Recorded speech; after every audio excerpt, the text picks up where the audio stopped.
Hello আমার প্রিয় পরিবার, আশা করি জানি সবাই ভালো আছো। আরও একটা ভোগ রান্নার ভিডিওতে সবাইকে স্বাগত।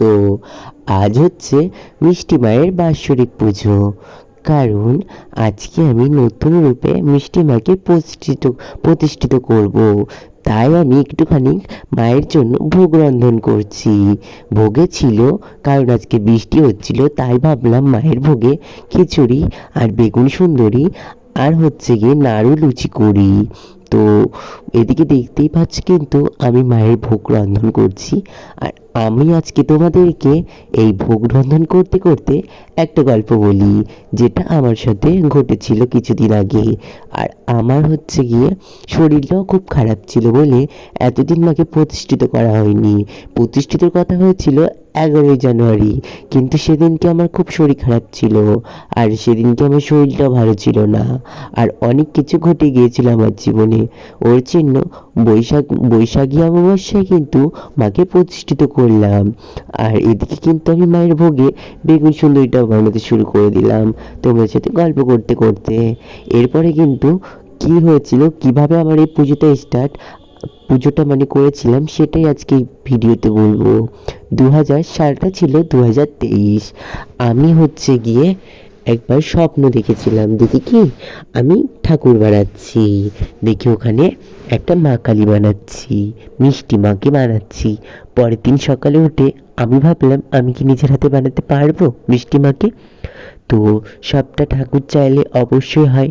তো নিজের হাতে প্রথমে যখন আমি মাটিটা ছেনে মায়ের কাঠামোটা দিয়ে মায়ের পাটাটুকু তৈরি করে দেখলাম আস্তে আস্তে পুরো মূর্তিটাই পুরো মা কালীর রূপে হয়ে গেল।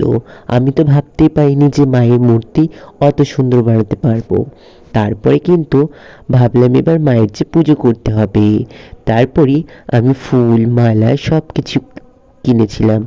তারপরে মায়ের জন্য কিন্তু একটু ভোগও করেছিলাম। প্রথমবার করেছিলাম লুচি করেছিলাম, একটুখানি খিচুড়ি করেছিলাম। তখন কিন্তু অতটা ভালো ভোগ রান্না করতে আমি পারতাম না। সবটাই মায়ের আশীর্বাদে কিন্তু সেদিন আমি প্রথম ভোগ রেঁধেছিলাম। তারপরে কিন্তু আমি আস্তে আস্তে তোমাদের কাছে অনেকটুকুই ভালোবাসা পেয়েছি। ভালোবাসাটা হয়তো তোমাদের জন্যই পেয়েছি, না হলে পেতাম না। তোমরা পাশে ছিলে বলেই আজকে আমার মিষ্টিমাকে অনেকেই চেনো। ইনস্টাগ্রাম খুললেই অনেকেই আমার মিষ্টিমাকে দেখতে পাও। আর সবাই কিন্তু ফেসবুকে আমার ভিডিও খুব কমই দেখে, আমি জানি, ফেসবুকে দেখে, সরি, ইউটিউবের কথা বলছি। ইউটিউবে কিন্তু আমাকে এখনও কেউ চেনো না। আমার ভিডিও যারা ইনস্টাগ্রামে দেখো না, মায়ের ছেলে শিব বলে সার্চ করবে, অবশ্যই দেখতে পাবে। তারপরে কিন্তু মায়ের পুজোটা করলাম। প্রথম পুজোটা করে এতটা মন ভরে গিয়েছিলাম। তারপরে কিন্তু আস্তে আস্তে বাড়িতে বড় মাকে প্রতিষ্ঠিত করলাম। তারপরে আস্তে আস্তে নৈহাটির বড় মা এলো আমার বাড়ি। দীপান্বিতা অমাবস্যায় আমার বাড়ি এলো 2023 সালে নৈহাটির বড় মাকেও কিন্তু রেঁধে বেড়ে খাইয়েছিলাম দীপান্বিতা অমাবস্যায়।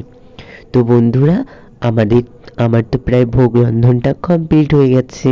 এরপরে কিন্তু মায়ের পুজো হবে, মিষ্টি মায়ের বাৎসরিক পুজো 2024। অবশ্যই সবাই ভিডিওটা গিয়ে দেখে আসবেন, ছাড়া আছে। আর যারা দেখোনি তাড়াতাড়ি আমি নিচে লিঙ্ক দিয়ে দেবো, সবাইকে দেখে আসবেন। নমস্কার বন্ধুরা, সবাই ভালো থাকবেন। আরও একটা নতুন ভিডিওতে সবাইকে স্বাগত থাকবেন। আর এইদিকে দেখো কত সুন্দর খিচুড়ি বানিয়েছি। এই রেসিপিগুলো যদি দেখতে চাও অবশ্যই কমেন্ট করে জানিও। আমি সবাইকে দেওয়ার চেষ্টা করব, ইউটিউবে দেওয়ার চেষ্টা করব, ঠিক আছে। আর এর মধ্যে কিন্তু লাস্টে একটা জিনিস করবে, কাঁচা নারকেল বাটা, আর ওটা একটু ফ্রাই করে নেবে তেলে। তারপর ওটা গোবিন্দভোগ চালের খিচুড়ির মধ্যে দিয়ে দিলে টেস্টটা আরও ভালো হয়। কারণ এই খিচুড়িটা খেয়ে সবাই বলেছিল অমৃত খাচ্ছি। আমার তো শুনে অবাক হয়ে গেছিলাম, এতটা ভালো ভোগ রান্না করতে পারি আমি নিজেও জানি না। সবটাই মায়ের আশীর্বাদে। সবাই বলো জয় মা কালী। আর দেখা হচ্ছে মায়ের নতুন একটি ভিডিওতে। সবাই ভালো থাকবেন, নমস্কার। সাবস্ক্রাইব করতে অবশ্যই ভুলবেন না।